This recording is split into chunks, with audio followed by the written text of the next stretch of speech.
ایک آپ نے بات کی ابھی اور جو وزیر اعظم شہباز شریف نے بھی کی, آپ نے کہا کہ ہاں جی انفلیشن کم ہو گئی ہے. Is that right? Is that right? Yes, it is. Okay. اور اب پرابلم یہ ہے کہ جب آپ جب وزیر خزانہ تھے تو آپ نے اس وقت یہ تعویل دی تھی کہ بینک کا انٹرسٹ ریٹ اس لیے بڑھ رہا ہے کیونکہ انفلیشن زیادہ ہے, جب انفلیشن کنٹرول ہوگی تو وہ بھی کنٹرول ہو جائے گا.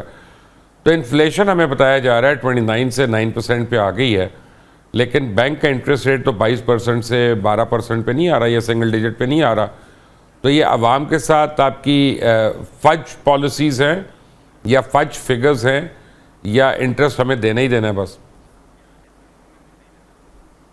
نہیں, میرا یہ خیال ہے کہ یہ جو اسٹیٹ بینک نے پچھلی 2 MPC کی جو میٹنگز کری تھی, مانیٹری پالیسی کمیٹی کی میٹنگز, اس دونوں میں ان کو 2% انٹرسٹ کم کرنا تھا, انہوں نے 1.5% اور 1% کم کیا. یہ غلطی کری تھی انہوں نے.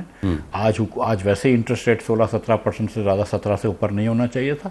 اور اس وقت مبشر بھائی جس کو ریئل انٹرسٹ ریٹ کہتے ہیں, یعنی کہ انٹرسٹ ریٹ مائنس انفلیشن, تو پاکستان میں دنیا میں سب سے زیادہ ہے, 10% سے زیادہ ہے. آپ نے صحیح بتایا, 19.5% پالیسی ریٹ ہے اور 9% آپ کا جو ہے وہ انفلیشن ریٹ حکومت بتا رہی ہے. تو آپ کا 10.5% ہے. مطلب میں سمجھتا ہوں کہ 3 سے 4% تو فوراً کم کر لینا چاہیے ان کو اس بار, اور اگلا بھی اگلے 3-4 ہفتوں میں میٹنگ کر کے ان کو فی الفور چینج کرنا چاہیے. دیکھیں, آج بھی ہم جو بھی بات کر لیں, سچی بات یہ ہے کہ 40% پاکستانی خطے غربت کے نیچے رہ رہا ہے. اس کا مطلب یہ ہے کہ 40% پاکستانی جو ہے وہ اپنے بچوں کو 3 وقت کی روٹی نہیں دے سکتا ہے. آج بھی لاکھوں بچے پاکستان میں بھوکا سوتے ہیں. پاکستان کے اندر آج بھی بے روزگاری جتنی ہے اتنی پہلے کبھی بھی شاید نہیں تھی. نوکری ڈھونڈنا مشکل ہو گئی ہے. آپ چلے جائیں پنجاب کے چھوٹے شہروں میں, کراچی میں, پنجاب کے اندر, KP میں بے روزگاری پھیل رہی ہے. چھوٹی صنعتیں بند ہو رہی ہیں, میڈیم سائز صنعتیں بند ہو رہی ہیں. یہاں پہ نوکری ڈھونڈنا جو ہے مبشر بھائی ایک عذاب ہو گیا ہے. بٹوین بجلی کا بل اور بینک کا انٹرسٹ ریٹ اور فیکٹری کا کرایہ, اس کے بعد کون سا کاروباری آدمی کاروبار کر سکتا ہے اس ملک میں؟ نہیں کر سکتا نا. تو اسی لیے دیکھیں کہ آپ اگر دیکھیں اسٹاک مارکیٹ اگر بڑھتی ہے تو اس کے اندر سب سے زیادہ پروفٹ جو ہوتا ہے وہ بینکوں کا ہوتا ہے. سود کے اوپر جو پیسے بینک کما رہے ہیں اس پہ وہ دھڑا دھڑ پروفٹ کر رہے ہیں. کچھ اور کارٹیلز نے پروفٹ کیا ہوا ہے, لیکن اگر آپ دیکھیں جو فیصل آباد میں اگر آپ خاص طور پر دیکھیں تو مڈ سائز انڈسٹری جو ہے, جو پاکستان کی بیک بون ہے, جدھر سے آپ کی نوکریاں نکلتی ہیں, جہاں سے آپ کا روزگار نکلتا ہے, جہاں سے آپ کا مڈل کلاس پیدا ہوتا ہے, وہاں وہ تو ریلنگ ہو گئے ہیں, وہ تو بہت برے حال میں پھنس گئے ہیں. تو آپ کو شرح سود بھی کم کرنا پڑے گا, لیکن حکومت کو لانگ ٹرم اپنے اخراجات کم کرنے پڑیں گے.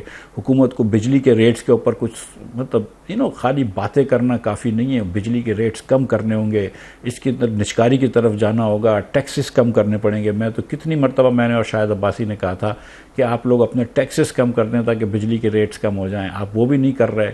تو حکومت یہ باتیں بڑی کرتی ہے لیکن کام کرنے والے میں اتنا آگے نہیں بڑھی ہے وہ. اب پرابلم ایک اور ہے کہ سیمنٹ کارٹل ہے, شوگر کارٹل ہے, ٹیکسٹائل کا کارٹل ہے, فارماسیوٹیکل کا کارٹل ہے. ہر چیز میں تو کارٹل ہے اس ملک میں, لیکن کسی ایک کارٹل کو آج تک کسی ایک حکومت نے پکڑا نہیں ہے, کیونکہ سارے کارٹل والے جو ہیں خود ان اسمبلیوں کے اندر بیٹھے ہیں اور سارے کارٹل والے خود ان سینٹ میں بیٹھے ہوئے ہیں. سر سگریٹ کا نام نہیں لیا آپ نے. سگریٹ, یس, میں تو 10 لے سکتا ہوں نام, آٹو موبائل بھی لے سکتا ہوں, وہ بھی لے سکتا ہوں, لیکن چلیں cigarette, yes you are right. مطلب ایک بہت لمبی رقم جو ہے وہ سگریٹ کی جو کمپنیاں ہیں وہ پاکستان میں سگریٹ. اب آپ یہ دیکھیں, اگر میں یہ بتاؤں لوگوں کو تو لوگ سمجھیں گے میں سیاسی بات کر رہا ہوں, کہ ٹوبیکو کمپنیز جو ہیں انہوں نے شوکت خانم ہاسپٹل کو چندہ دیا, شوکت خانم ہاسپٹل نے ان سے لے لیا اور ایک سے زیادہ دفعہ لیا.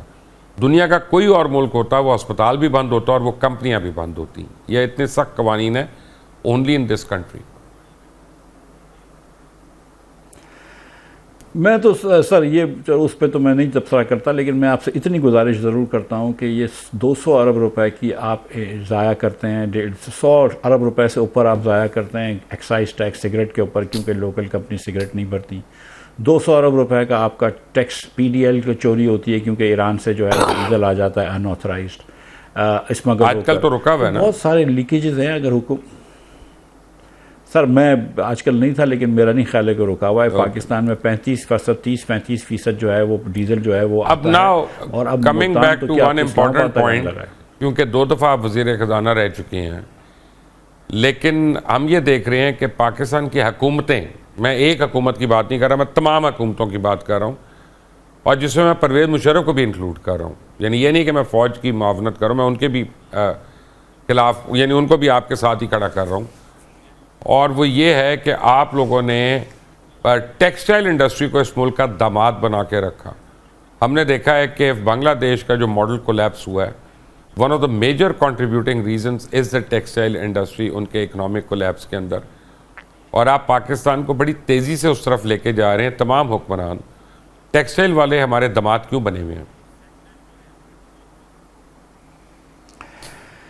دیکھیے سر، پاکستان کے اندر ایک زمانہ تھا کہ جب ہم اسپننگ کو اور دیگر انڈسٹری کو بجلی اور گیس تھوڑی سستی دیتے تھے. آج کل تو ہم نے وینجن سے وہ بدلہ لے لیا ہے. اور سچی بات یہ ہے کہ جو بھی کہتے ہیں پنجاب کے اندر پچھلے 10-12 سال سے 15 سال سے گیس نہیں دیتی حکومت جو ہے ٹیکسٹائل انڈسٹری کو یا کسی بھی انڈسٹری کو. تھوڑا بہت جس کو گرینڈ فادر تھا اس کو مل رہا تھا، کچھ نہ کچھ تھوڑا بہت مل جاتا ہے، لیکن اور اس کی وجہ سے پنجاب کی انڈسٹری جو تھی وہ اتنی آگے نہیں بڑھ سکی جتنی کہ بڑھنی چاہیے. اچھا، اور اس کے ساتھ ساتھ پچھلے 5-8 سال کے اندر آپ نے کراچی میں بھی گیس کی بڑی لوڈ شیڈنگ کری ہے، اور اس کے بعد بالخصوص اب جو ہے کراچی میں بھی ریٹ بہت زیادہ ہو گئے، تو یہاں پہ بھی ایک بہت زیادہ پریشانی ہے. the fact of the matter is کہ ہم کو کسی کو سبسڈی نہیں دینی چاہیے، لیکن ہم کو ڈسٹورشنز بھی نہیں کرنے چاہیے.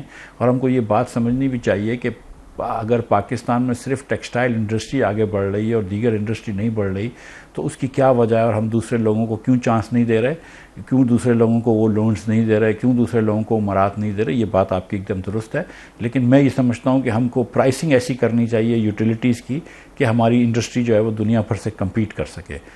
کسی کو فیور نہیں کرنی چاہیے لیکن کسی کو پنش نہیں کرنا چاہیے.